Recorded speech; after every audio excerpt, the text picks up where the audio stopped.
Good morning. I'm Dr. Daryl Treffert at the Treffert Center, and I'm pleased to have as our guest here Dr. Trevor Clark from Australia. He's the National Director of Aspect Research and Senior Education Consultant of Autism Spectrum in Australia. That's a very long title, and maybe the best way to proceed is to have you tell us what you do and tell us something about Aspect. Good. Thank you again, Daryl, for inviting me to talk today. Yes, it's a very long title, you're right, and I guess it's also the organisation I work for. It's kind of rings true for the organisation in a way. I work for Australia's largest autism national service provider. So the name of the organisation is Autism Spectrum Australia, and we abbreviate that. We call it Aspect for short, rather than people using the long name. So we're a service organisation. So in Australia we're called what is classified as a non-government organisation or an NGO.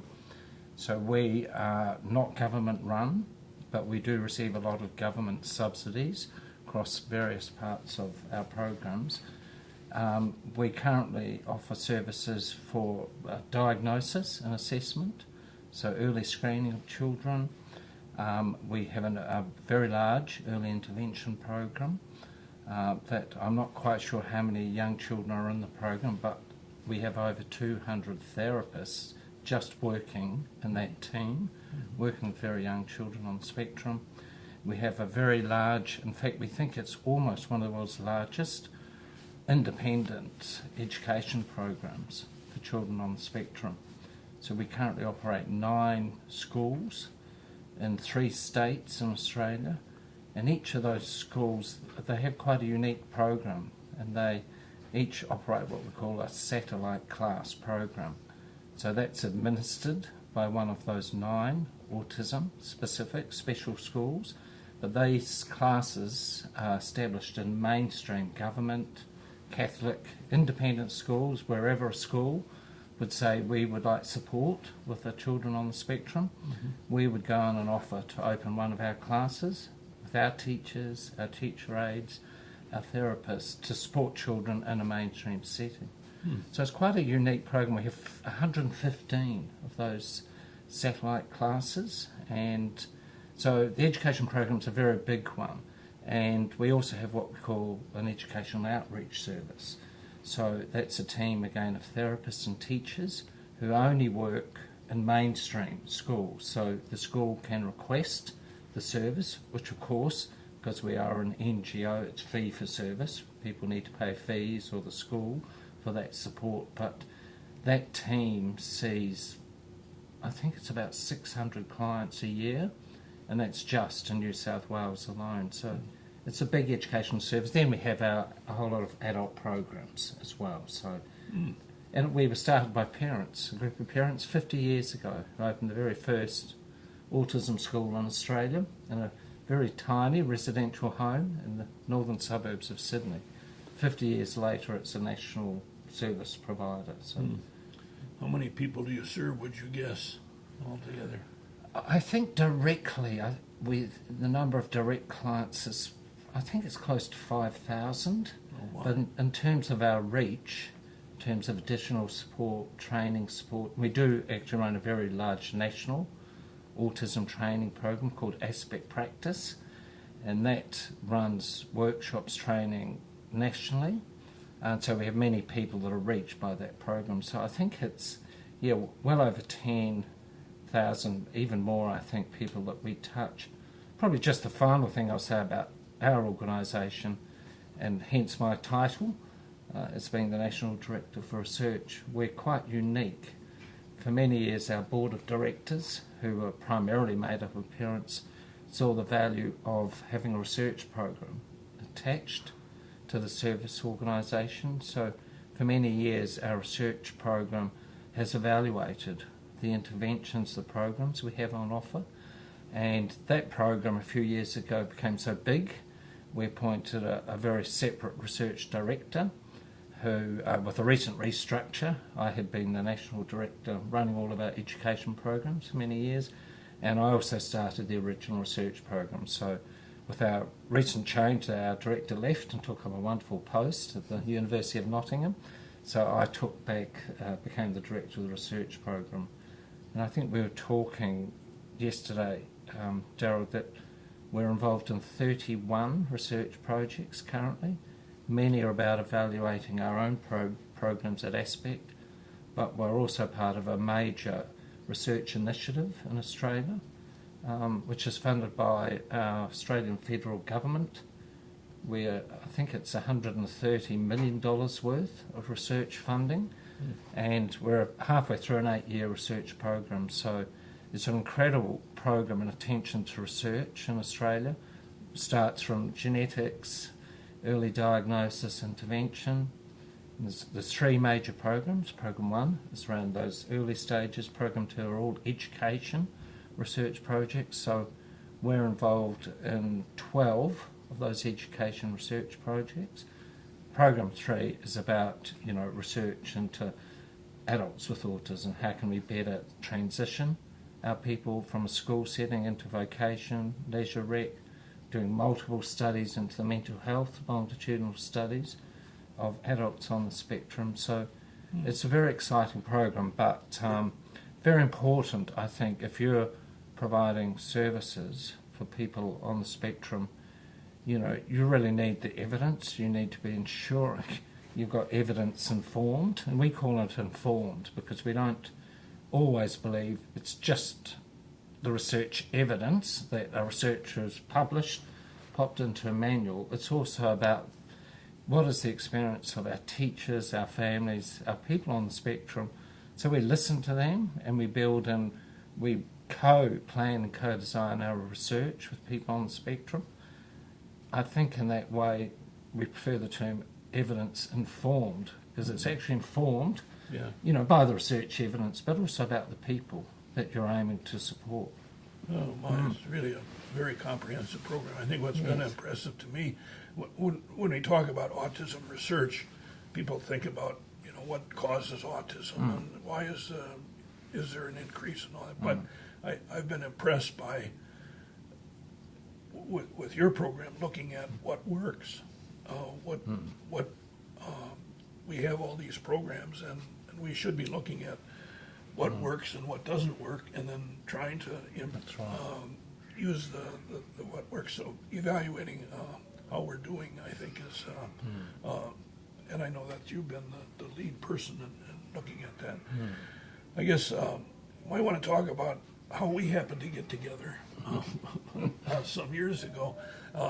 My version of how we got together is that I was writing a lot about savant syndrome and special abilities in youngsters in art or music or calendar calculating or whatever. And then you wrote to me, or we got in touch with each other, and you're saying, okay, there are these special skills. What do you do with them? What's a teacher to do? It's they're fascinating abilities, but what can we do with those, or how can we put those to good use, and how can we use those in treatment? Is that your version too, how we got together? Yes, I think that's pretty accurate description. Yeah, very good memory, Darryl. I think, yes. And at that time you were wanting to do your PhD thesis, and decided to do that on savant skills and that's right. Putting those. And in fact, you sent me, when it was all done in 2001, your thesis, two big volumes. Yes. And I was very impressed, obviously, with what you did. The title, The Application of Savant and Splinter Skills in the Autistic Population Through Curriculum Design, a Longitudinal Multiple Replication Case. In other words, as I understand it, was trying to provide teachers some guidance on curriculum in dealing with these individuals. Yes, indeed. And that, what you had 22 individuals that you...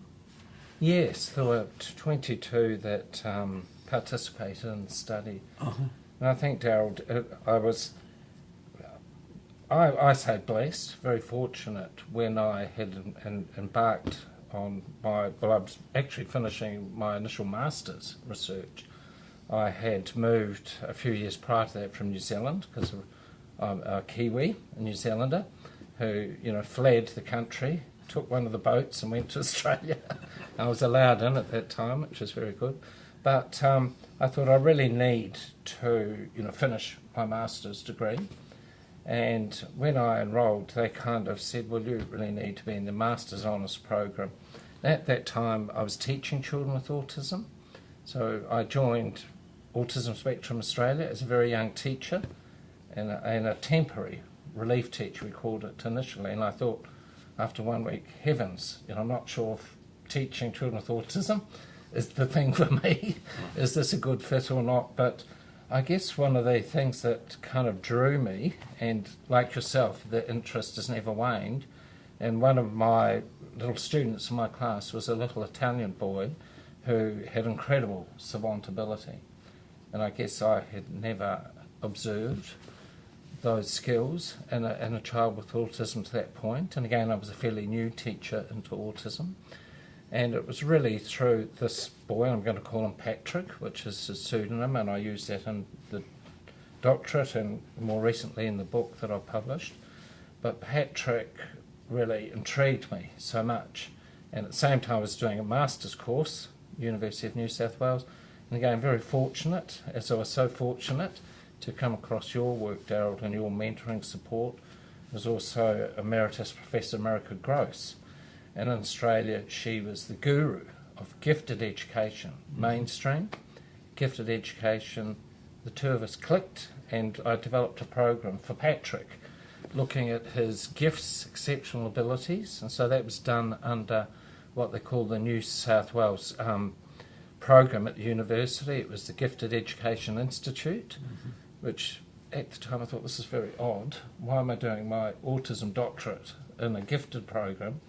But I think it was that very thing, looking outside the autism square and autism and education to the field of gifted education, that I guess some insights came in terms of the program I dealt with Patrick, which was transferred into my PhD program and resulted in a school curriculum for teachers, how to identify children on the spectrum who display these exceptional abilities.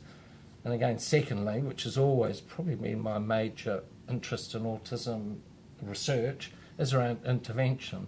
What can we better do to support these very unique students?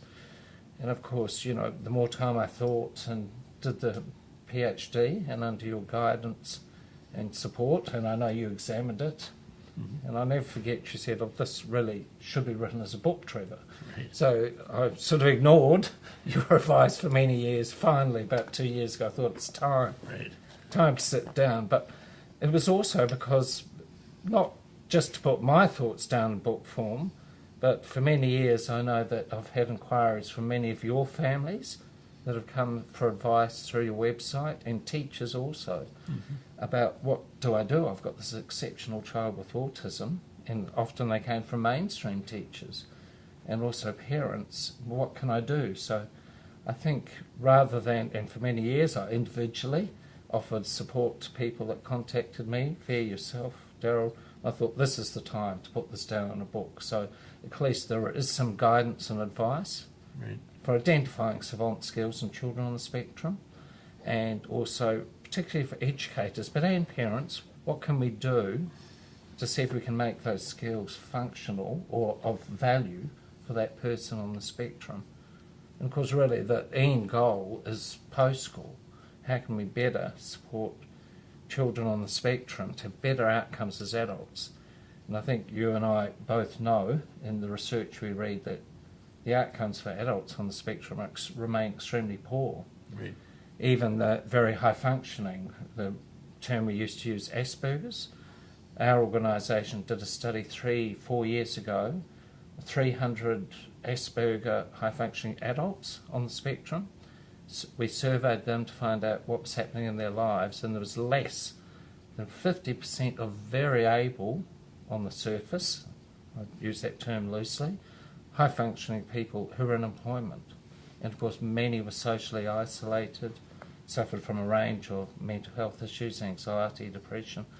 So, the whole aim of something like this, starting very young in a school setting, is to see if we can use what I think, our children who've got these special skills are showing us a window of opportunity, their passions, their likes, their motivations. Can we use those, help them to put them in place for when they leave school? And it's not just about getting jobs either. I guess many people in the field think, the end goal is that the autism falls away and suddenly you have a normal adult, who's got a wife, family, and full-time employment. It's actually not about that. I believe it's more about, being engaged and happy in their lives as an adult. That may mean employment, may also using their savant abilities, exceptional abilities, for their leisure and recreation, to be joyful, experiencing life from that angle. So there's a lot of reasons, I think, why, and I guess with your support, we ran with the original study into something that hopefully others can get some value from. But the goal is about post-school. Right, yeah, that's certainly true. And I'd like to think that your work and mine have had some impetus in what is happening now. I think, just as you mentioned,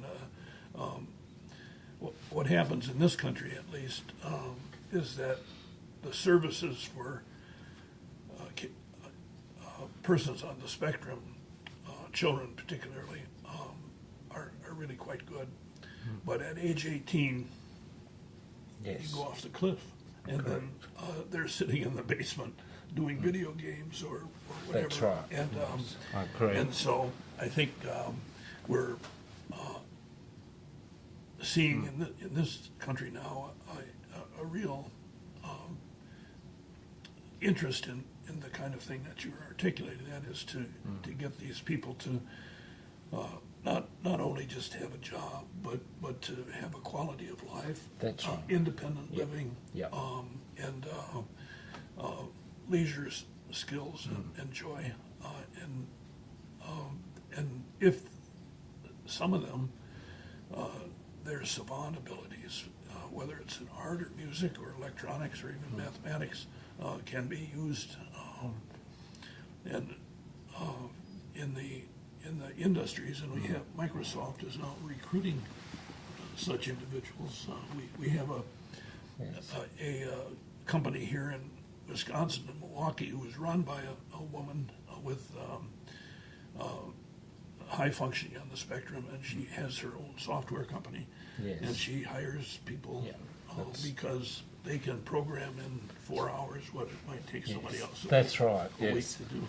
But I think the point you're making is an important one, that it goes beyond just getting them into the workforce. We have, in this country, we have something called Vocational Rehabilitation Services. This is a government program that hopes to rehabilitate people who are injured or disabled in some way. And in Wisconsin, they recently have devoted a fair amount of funding now to those people programs. on the spectrum. Yes. So, Yeah, it's very similar in Australia too, Daryl. All the kind of effort and I guess the resources have been poured into, early intervention school age services, but, for adult services, again, it just falls away. So I think the National Autism Research Initiative I mentioned earlier when we were talking, it's called the Autism CRC. That stands for Cooperative Research Center for Autism. There's a lot of research that we're doing, about the adult years to get more insight into how we can better support adults on the spectrum. And it's nice to see that. What is also interesting about this research initiative, there is not one research project that is approved unless it has an end goal, outcomes for people on the spectrum. So many of those projects, they have what we call a utilisation element, and there's more funding have come out this year from this CRC, National Research Initiative, that's around how do we take the outcomes of that study and utilise it to change the lives of people on the spectrum. So it's not research for research's sake, and I think what's wonderful about this particular initiative, that's the whole platform. It must make a difference for people on the spectrum. We do not do research that sits in journals and makes some academics feel good. They've got to demonstrate, translating that into practice in a very real term. So out of this will come many resources, training for teachers, training for employers, all sorts of things that will be available internationally. So we're really excited about some of the long-term outcomes that hopefully will make a difference, including our people who display exceptional abilities. And again, we were talking just earlier about the incidence the prevalence of these skills. And I know that Patricia Howland from the University of London, now emeritus professor, has done a lot of research into adults with autism and their outcomes. She did a study with a team, including Michael Rutter was a member of that team, 2009, and their outcome of that study was looking at the prevalence of savants, these special skills, in our adults, and it was close to 30%. Right. And I think that figure, rather than the initial, we thought for many years, didn't we? It was about less than 10%. Right. Was the probable incidence of these special skills in our population of those with autism. PET study, 30%. And to me, and I talk about that in the book, that's big enough reason that we need to work with our young children who display these skills at their early years and see if we can, progress them through. The other thing too, sometimes when we talk about those with savant skills on the spectrum, often we're looking at, the literature, and you and I know too well, we've written about, adults on the spectrum who have done very well or prodigious savant skills. But when I put out the call for my study, I had very young children 3-4 years of age, who are identified of displaying the savant skills. And I think I was quite shocked at how many very young children there were that display these skills. But to me, I think that's more reason, because they don't suddenly appear later in life. In fact, my study, as some others have shown, the age of onset for the 22 children in my study, I think it was 2.5 years of age. Right. And actually, when you step outside, which I think has been my learning on this journey in the field of gifted education, mainstream gifted education, looking at what makes great achievement, prodigies, etc., all of those people, non-disabled, who've got these incredible skills, again, those skills appeared very young. In fact, around the same age bracket, 2 to 3 years of age, as all the children in my study. So, and again, I think, we've talked about that, Darryl, that I think we need more research around, achievement and, intelligence. There is a factor in this disability of autism, spectrum disorder, that we don't yet know, but I think you and I both have a sense of, working with people who have exceptional abilities with autism. We need to learn more. We need to understand that a lot more, I think, to... Right, and I think, in my experience at least, while I have concentrated on savants, people on the spectrum who have these special abilities, I'm getting more and more inquiries from parents whose kids are gifted and not on the spectrum. Yeah. And the line between giftedness and autism is a very narrow one, Yes. a very thin one. It is. And I think so much so that when we started the Treffert Center here, I talked about it being a savant institute. But I've broadened that now to saying it's an institute for the study of the exceptional mind. Yes. Because it is not just people on the spectrum, and prodigy and genius and savants, they're we've sort of operated in little silos of research. Yes. And now I think we're beginning to see it, and in some ways, outlining an educational approach for a gifted child can be just as difficult as outlining an approach for somebody with autism. So, if you can provide Absolutely. guidance to teachers how to Yes. take advantage of those skills, turn them into teaching tools and learning tools, that I think will broaden the number of people that we're Yes. working with. Yes, I agree, Darrell. And I think some of the strategies that were used in my curriculum, in my study, and are explained in the book, they really are taken from the field of mainstream gifted education and acceleration. Yeah. So, and that's not accelerating up grades, it's telescoping the curriculum. So some of our savant children who are way up here in their mathematical, mental calculation, etc., are way in advance of their peer group in their classes, whether it's mainstream, whether it's a special education class. So telescoping or accelerating them through curriculum areas is one strategy. This is what they do for gifted mainstream children. Yeah. Enrichment activities, so you build in the savant interest into their daily program.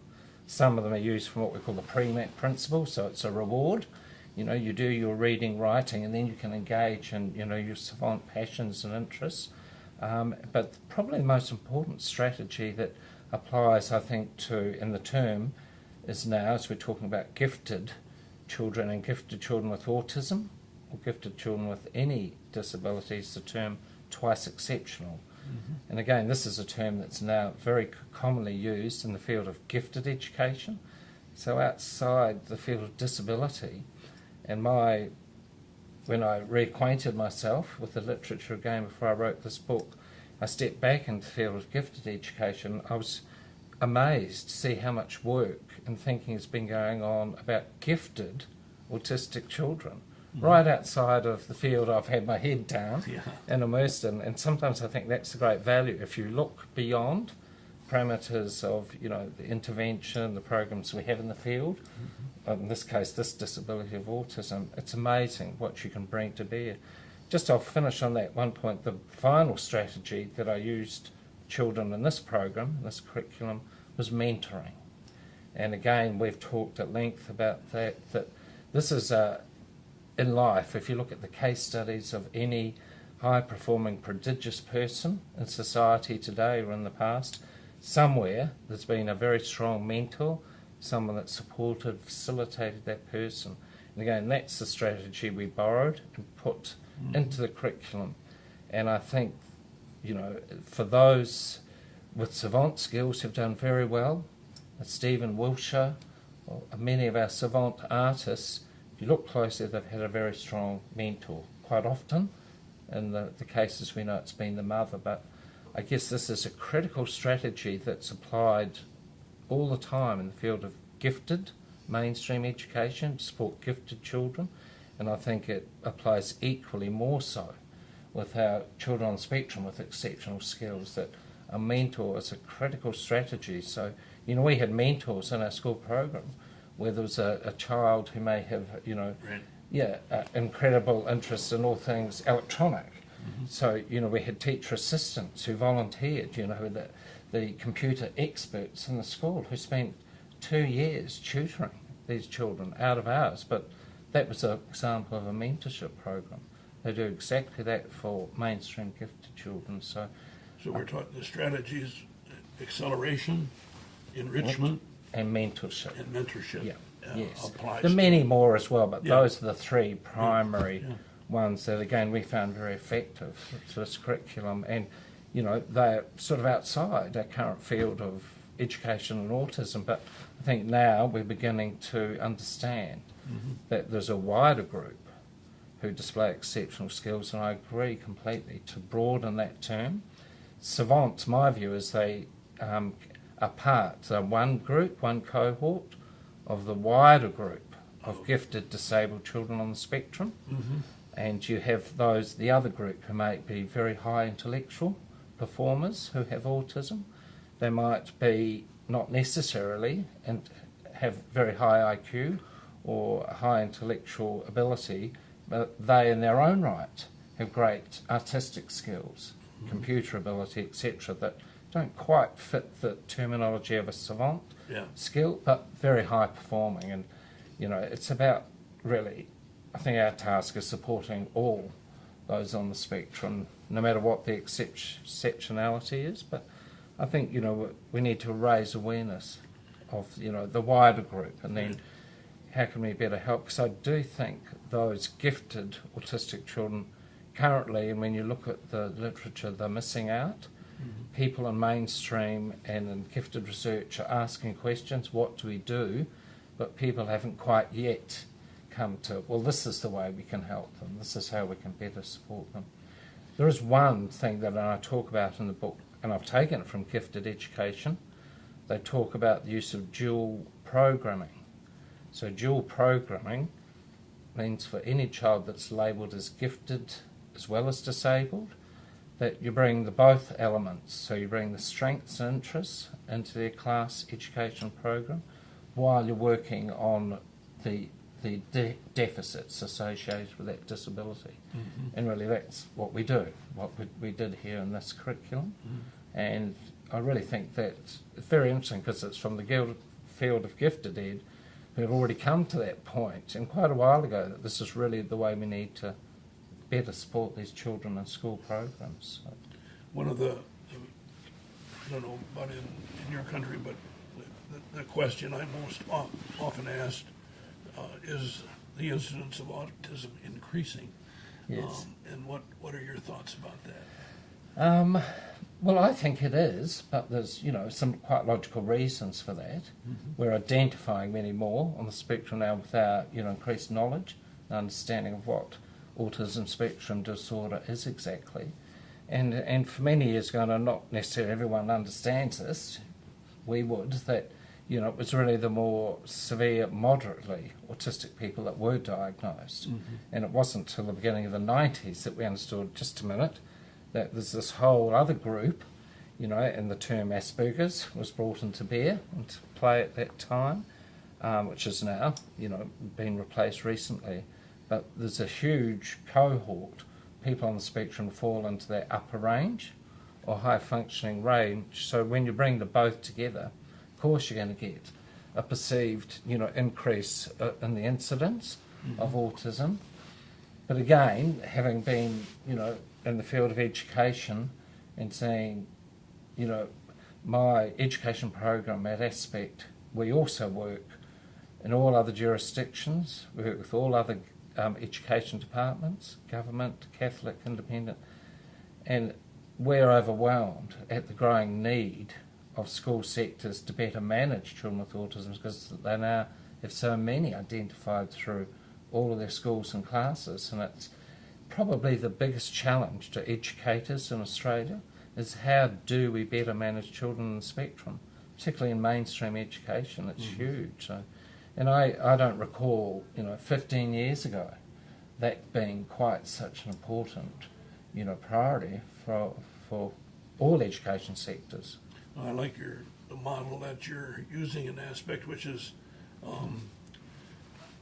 rather than setting up separate treatment centers for autistic persons, you're making resources available to the regular school system. Yes. Which is a different approach, way. I think. Yes. And I think one which, so that you're,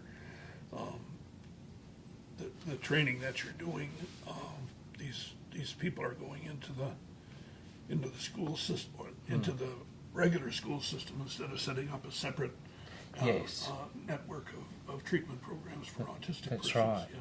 And it's an interesting model, and I've just recalled that through that program, those 115 satellite classes, the whole philosophy, their aim is further transition. So the aim, whenever our parents enrol their children in one of the Aspect schools, and they can start very early, at the age of 3 years, 9 months, they can enter our school program. Often it's generally about 4 years of age, they will start in our program. And we will actively say to the families, our aim is to move your children away from needing the specialist education system. Our satellite classes in mainstream school are that stepping stone. So children may come into the base special autism school. We work to advance their skills to move into the mainstream satellite. But then the next step is our goal, if in time, and it doesn't work for all children, I need to qualify that, is to take the next step and in time they move back to their local mainstream school. Last year we transitioned 220 children over that 12-month school year back into mainstream, which in terms of if you're looking for what's the result of a program, we think that's a pretty good result. And again, you know, many years ago our board of directors said to me, well, that's a great result for your education program, but how do we know it's working? How do we know the children haven't been cut loose and they're failing? So again, our research program kicked in. So we track all of the children every year to find out, you know, how they're doing. And we survey the families and the school, the principal, the teachers, receiving teachers. If there's any problems, our outreach team will go in to offer that mainstream support. And are you aware of any other research programs of that magnitude that you're type you're doing? And I think it's very unique that in Australia this kind of grew and happened without us even kind of realising, but we do receive a great deal of government funding support for our education program, which was historical. It was an agreement locked in by our founding parents that, you know, successive governments through the 50 years have tried to, you know, this is way too expensive, we've got to somehow get rid of the funding. And because we've become so large now, the government wouldn't want to be seen. And in fact, we work very closely, you know, government stakeholders are our best friends to make sure we preserve that funding. But that really, I think, you know, a message to government, it's so important to, you know, put the funding, not just in early intervention into the school years for children with autism, because it pays off. I gather the kind of approach that might be used in the regular school systems with these kids with special needs is really a multidisciplinary one. Yes. I mean, education is a part of it, but ABA definitely. may be a part of it. Yes. And I think we're moving more. I think we've had a sort of a multidisciplinary bend in terms of at the assessment level, but I think after that assessment and the person and the family seek treatment, and there's sort of little pods of treatment, this thing or that thing, and we're trying to make a real multidisciplinary kind of approach, right. of which education is a part. Yes. Yeah. Well, at each of our schools too, we do have exactly the multidisciplinary team. So we have, you know, not just the educators, but the speech therapists, school psychologists, occupational therapists who form part of that multidisciplinary team. And, you know, I think, you know, any education program, no matter where it's delivered, special education setting or mainstream, you've actually touched on the multidisciplinary element to intervention is really important for children with autism. Often when children fail in a mainstream education setting, the wraparound, the allied health support, multidisciplinary support doesn't exist. Right. So children are not getting full support for their, you know, social communication, you know, issues and their behaviour challenges, sensory challenges. And I think it's, you know, it is that combination. So it's not just pure schools, it's the therapists working. But I think also, you know, our learning has been that it's not just one approach.